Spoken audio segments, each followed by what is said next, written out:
seems legit. Oh, hello and welcome back. I have new templates! And I'm insanely excited. And I'm just going to show you them and then we're going to make a bag with one of them.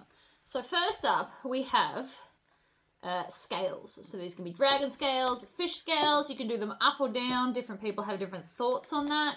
I personally do them that way. Some people do them that way. Either or.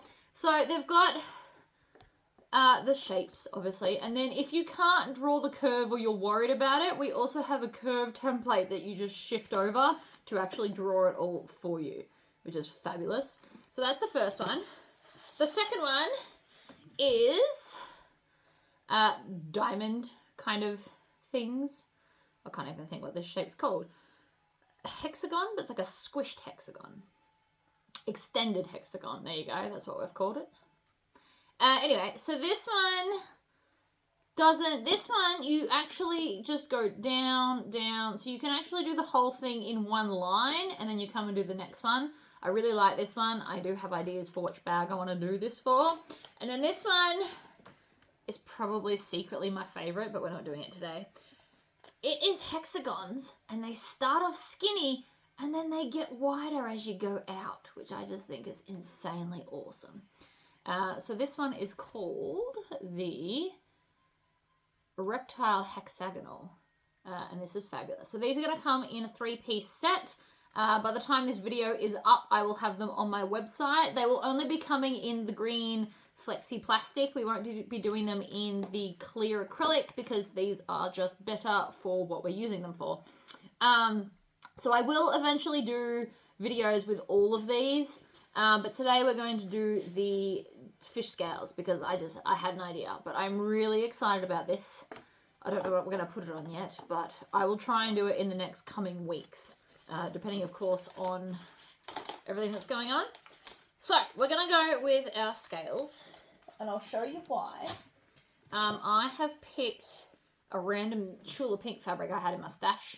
And it's seahorses. That's upside down. It doesn't make much sense to you. Right, seahorses. So I'm going to embroider a seahorse on the front of the bag. That is after we put the scale pattern on it. So I thought I'd show you how we're going to do that.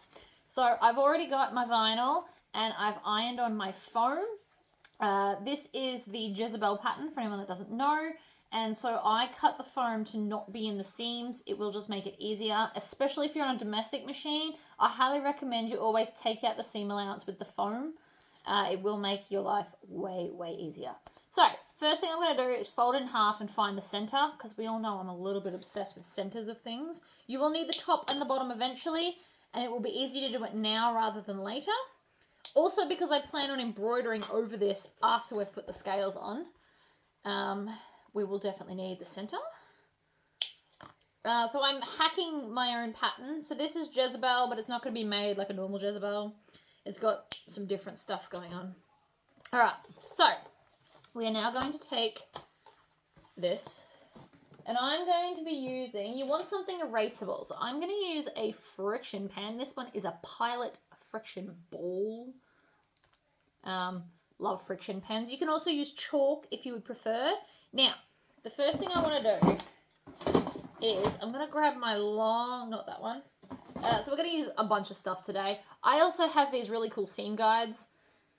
These are another new addition, so we're going to use these today as well, just because it's actually what they're for. So this side is 1/2. So from the edge of here up to the green part, it is actually 3D. So I can shove this up against the fabric like this, and then draw my 1/2-inch seam allowance. And why do we think we're doing this? I'm going to show you in a second. So that is technically where we're going to sew. So I want my, the bottom of my scales to not fall beyond that. Now you obviously don't have to do this. It's not a big deal if you do or you don't, but this is just something I'm thinking about. So the bottom of my bag, when it sits, because that'll be folded over, I want the bottom of the scales to kind of line up with the bottom of the bag. So I've put my seam allowance, which is 1/2 inch, with my seam guide, drawn it on the bottom. Then I have put a little kind of mark in the center so that I can line up one of my scales in the center, like that. And then all I need to do is come along and draw all of the lines we've got going on here. So you can start at the top or the bottom. I'm starting at the top so that I don't wipe it off. So we're just going up and up. So the other option is you could have lined it up against the top seam, each to their own. Now, once I've done all of this, we can go back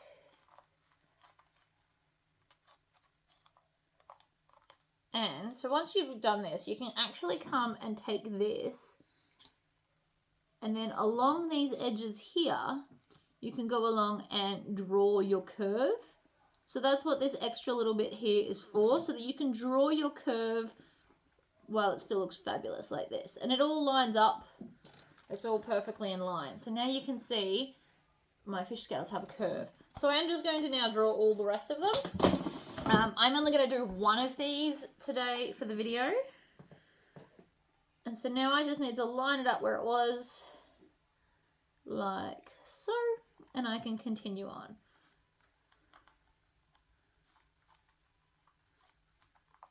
So friction textures are good. If you're into leather making, they've got that really cool white pencil. The reason I don't use it is because it takes effort to wipe it off.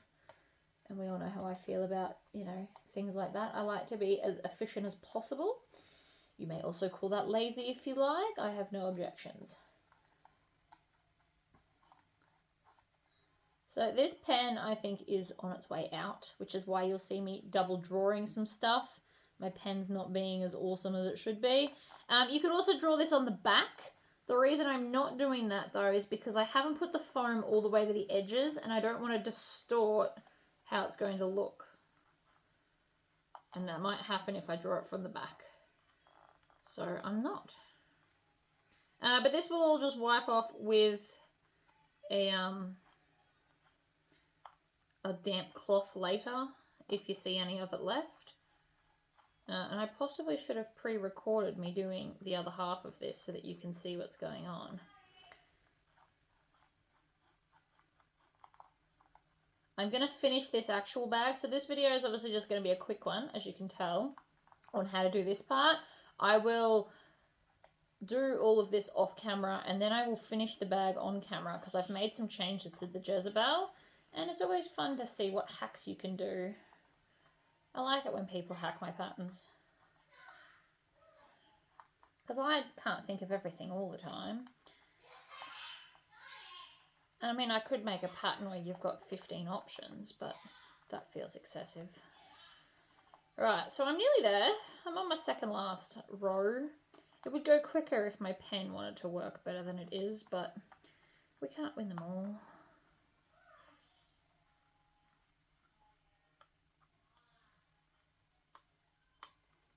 And then I'm going to go back with my curve at the end so that I can get these all beautiful. Make sure that you do mark the dots because that's how you line up the curve part. So for those that aren't confident that you can draw your own curve, I don't blame you because I don't really feel that way either. But we're going to take the curve part, which is along the bottom here, or top, depending on which way you look at it, and we're going to put them in. So, now I'm going to take this, line it up with all the dots like so, and then I can just go curve, curve, like this. Move along. The channel is, oops, that shifted. That's annoying. So the channel is perfect for doing these. It's what it's designed for. We actually played around with how thick the curve should be. Like how wide it is. It's perfect for a pen. And I tried different pens, different styles of pens, just to make sure. So again, we're going to line that up. The dots go in there like that. And then we're just going to join those curves. And this is going to make for nicer sewing if you're not used to doing curves. And even though I am, I've decided this is just going to be easier and less thinking on my behalf. And I like that idea. So Last one.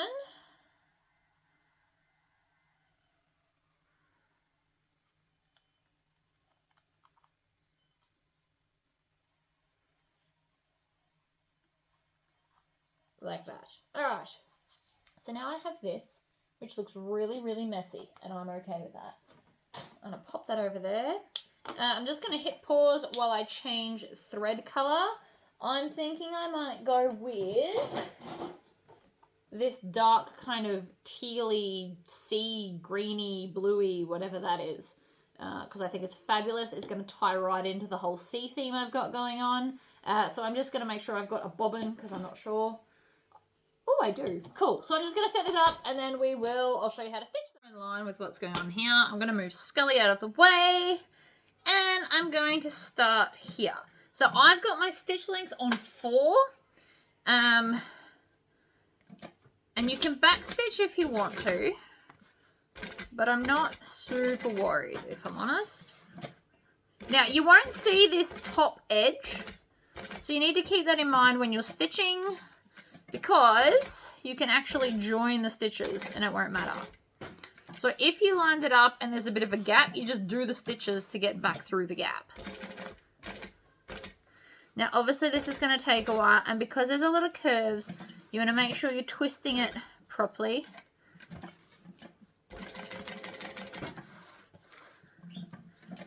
And this will obviously take a little while. So I'm starting with the top one, because we're going to need our other stitches to kind of join up with this.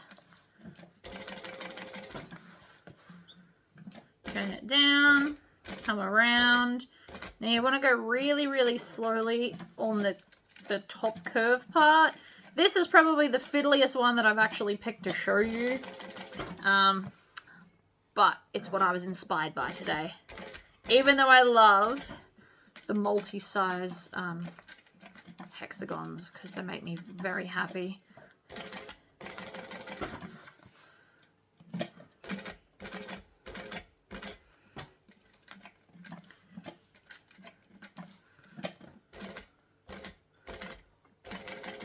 Now this is going to take me a while, so I'm only going to do one on camera, and I might not even do all of it yet. But the first one, you want to start from the top and work your way down. So whichever way you've done it, you want to start with kind of like here. I mean, you could start in the middle, but it just means, I think that because the curve's the hardest part, you should try and do the curve first before we try and match up to that point. And I'll show you what I mean in a minute once I finish this row.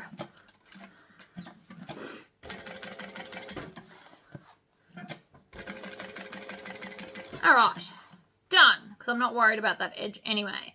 So I'm actually going to take it off there, and I'm going to come back to this edge, and I'm going to, see, again, you won't see this bit, so it's not a big deal, but I'm going to start at the curve part. So we're going to come around, needle in, we're curving around. We're coming up to the center point of our scale before, and then we're doing a complete 180 to come down and do the next curve. So the reason we're doing it this way is because it's easier to stop once you've already done the curve.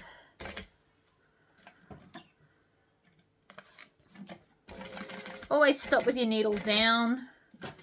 And I'm deliberately going right to the stitching of the previous line before I come down and go again.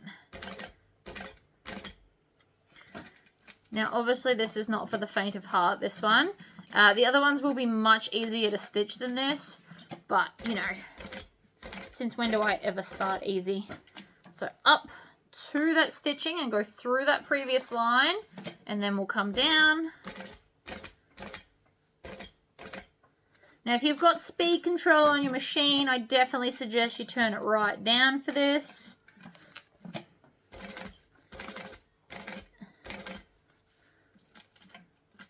In and then down. Now, I'll be honest, this is the first time I've ever done this.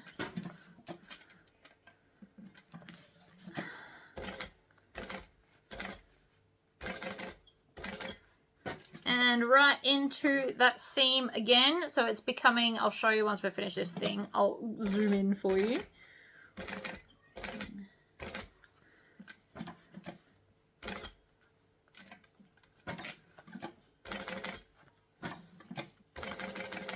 The knee lift is really helping as well.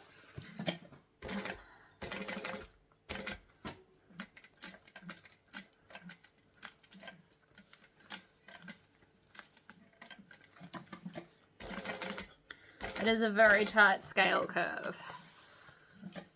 Mine are not perfect, but in my defense, this is the first time ever doing it. And we are always our own worst critics. The other two are all straight edges. I don't know why I decided to pick the curved one, but whatever, it's fine.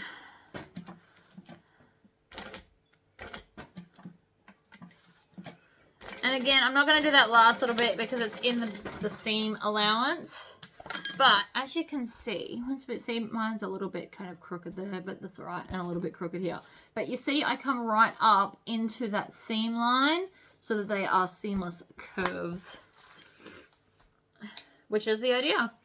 So let's do the rest of these in fast forward mode. I don't really know what to say about this. They will be a little bit puffy because of the foam that we've put behind it. This did actually take a very long time, but I think it's worth it. It looks awesome. You just want to be really careful with those curves and try really to go right on the lines that you drew. So, final line, and then I've just slowed this last little bit down so that you can see the final product once we take it out of the machine. Also, you'll notice that I trim each of the tails as I go because I didn't want them to get caught into anything. And there you have it.